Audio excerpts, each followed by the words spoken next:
кейде мынау уағыз барысында бір жылататын уағыз айтыңызшы дейді. Жамағаттан сұраныс та солай. Оларға жауап береміз: бауырым, білім болса сен жылайсың. Білім болмаса сен жүрегіңде ол тазару болмаған болса жылай алмайсың. Өйткені жылаудың өзі жүрек тазарымен келеді. Саған қазір 10 минут емес, 1 сағат әсерлі уағыз айтылса сен жылай алмайсың. Өйткені қай жерде жылау керек екенін де білмейсің. Жылау үшін сол айтылып жатқан аяттың мағынасын түсінетін білім керек. Ал білім алу арқылы ғана жүрегіңіз тазарады. Бұл Али радхiyallahu анхудың сөзі. Мынау науқас адамға 3 күн бойы дәрі-дәрмек берілмесе, ол өмірден өтіп кетуі мүмкін дейді. Егер Алла Тағала оның өмірін ұзартпаса, ол өтіп кетеді дейді. Сол секілді жүрек те сондай дейді. Жүрекке 3 күн ішінде білім, оған даналық, хикмет берілмесе, жүректе өліп қалады деді. Алидің сөзі. Демек, жүректі тазарту деген, ол жүрекке тақуалықтың бір жолы біліммен насихаттап, оны қуаттандырып отыру керек екен. Жүрегіміз білім алу арқылы тақуалық күшейіп, жүрегіміз тазарып жүреді екен. Ал тазарудың ең шыңы Алла Субхана ва Тағаланың 40 парызын орындап, Алланың қайтарғанынан қайту. Алланың бұйрығын орындау арқылы, қайтқаннан қайту арқылы жүрегіңіз шаттанады, жүрегіңіз қуанады. Ұлы тұлға имам Ғазали өзінің Ихя улумуддин кітабында айтады, тәзкиятул нәфс деп бап бар, соған байланысты нәпсін тазарту.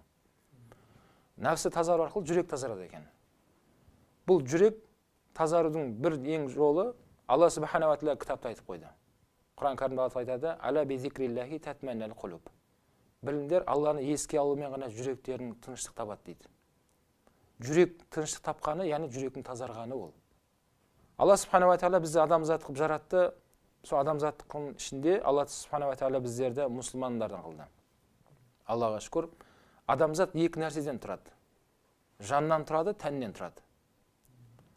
Тәннің тазалығы сол жаңағы шариғаттың ішінде тұр. Дәрет, ғұсыл, бұл тәнге қатысты тазалық.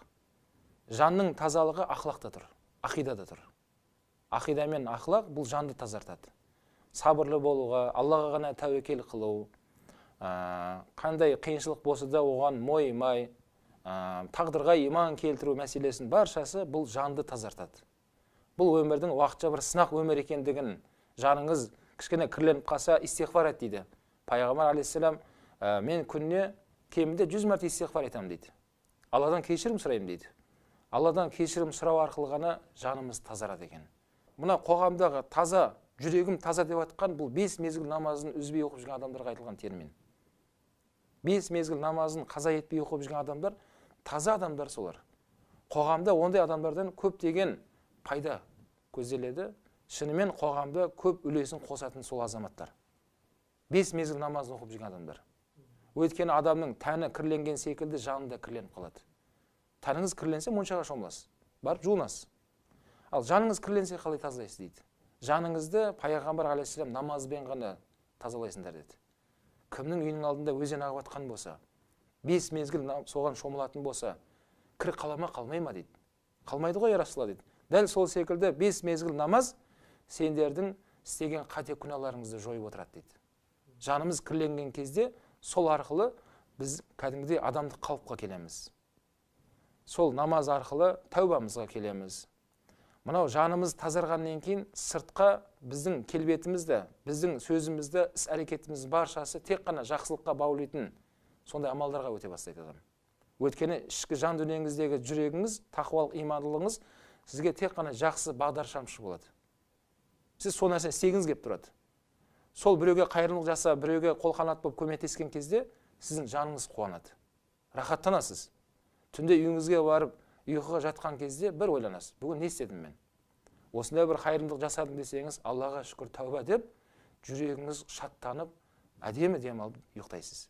Ал біреудің жанын ауыртып қойып, ренжітіп қойған болсаңыз, сізді ұйықтатпайды.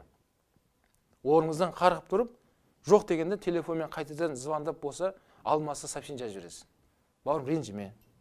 Мен бүгін бір қатты кетіп қалған жерім болса, пендеміз ғой бәріміз. Айып етпе бауырым, нәпсіге беріліп кішкене бір ауырып қойған жері болса, мен кешіріп қойыңыз деп, не? Сондай жасататын ол сіздің жаныңыздың тазалығы. Құран кәрімде Алла Субхана ва Тағала қад афлаха ман тазакка дейді. Расында мынау жан дүниесін тазартып жүргендер құтылды дейді Алла Тағала.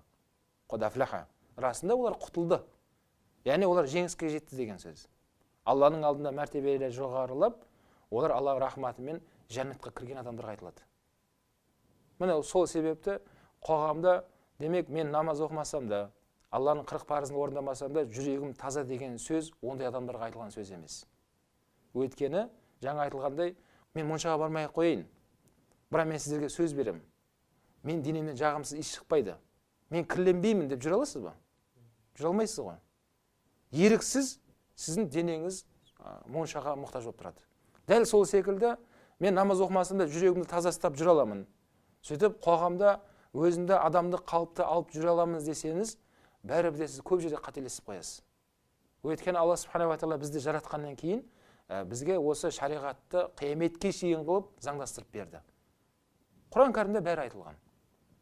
Осы өмірде адамзат өзін қалай ұстап тұру, Алланың рахматына қалай жету үшін сол жерде бәрі айтылған. Сол арқылы, демек, жалпы діннің мақсаты адамды, Абай атамыз айтқандай, адам болып туылған соң мен қалай надан болайын дейді. Надан боламыз қашан, егер Алланың шариғатынан алыстаған кезде. Құдайдың парызын мына жаққа сырып қойып, мен оқыған-тоқығаным бар, мен қазір осындай бір жетістіктерім бар, қоғамда мен бәрі таза жүремін деген адам ол жай болып қалады. Өйткені Алла субхана ва тағала білушірек бізге ненің керек екендігін, ненің керек емес екендігін. Сол үшін бұл жанның тазалығы қоғамда адамдарға тек қана таза жағынан көрініп, адамдарға ғибрат болатын біздің діннің негізгі мақсаты осы.